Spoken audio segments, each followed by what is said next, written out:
Môre geliefde, welkom op hierdie reënerige Sondagoggend.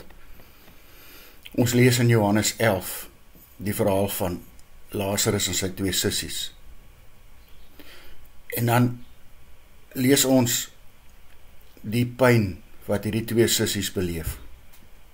Martha se hart wat stikkend is. Selfs met Maria, Lazarus is dood, het hom 4 dae terug begrawe. En hulle baie goeie vriend, Jesus, wat hulle laat kom het, was nie daar om hom gesond te maak nie. Ek glo hulle het baie van hierdie wonderwerke wat Jesus gedoen het, self beleef. En hulle het geweet, as Jesus hier is, sy sê dit selfs, sou my broer nie gesterf het nie.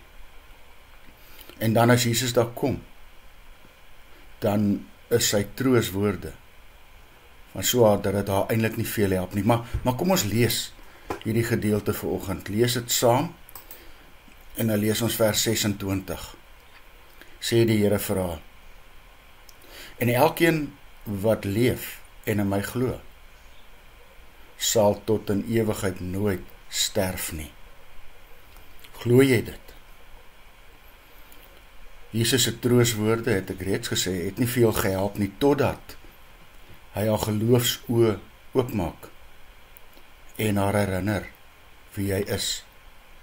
Hy is die vors van die lewe, wat spesiaal aarde toegekom het, sodat ons wat in hom glo die lewe kan hê. Hy het die dood se mag oor ons kom breek. En miskien verstaan ek en jy dalk net so min soos Martha. Elkeen van ons moet tog uiteindelik sterf. Totdat Jesus weer kom, sal dit ons lot wees. Maar is tog anders. Die dood het nou vir ons 'n blote deurgang geword. 'n Poort waardeur ons na hom toe gaan, om die ewige lewe uit sy hand te ontvang. En dis 'n wonder, nog veel groter as die feit dat Lazarus uit die dood opgewek is. Want sien, Lazarus sou eendag weer moes sterf. Maar die ewige dood sal nie een van ons sien nie. En nou hoor ons hierdie vraag van die Here vanoggend, vir my en jou. En elkeen wat leef en in my glo, sal tot in ewigheid nooit sterf nie. Glo jy dit?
Here Jesus, dankie dat ek reeds die ewige lewe in U ontvang het.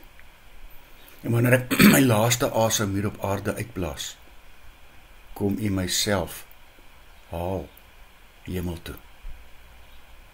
Amen. Mag jy saam met my 'n wonderlike dag hê.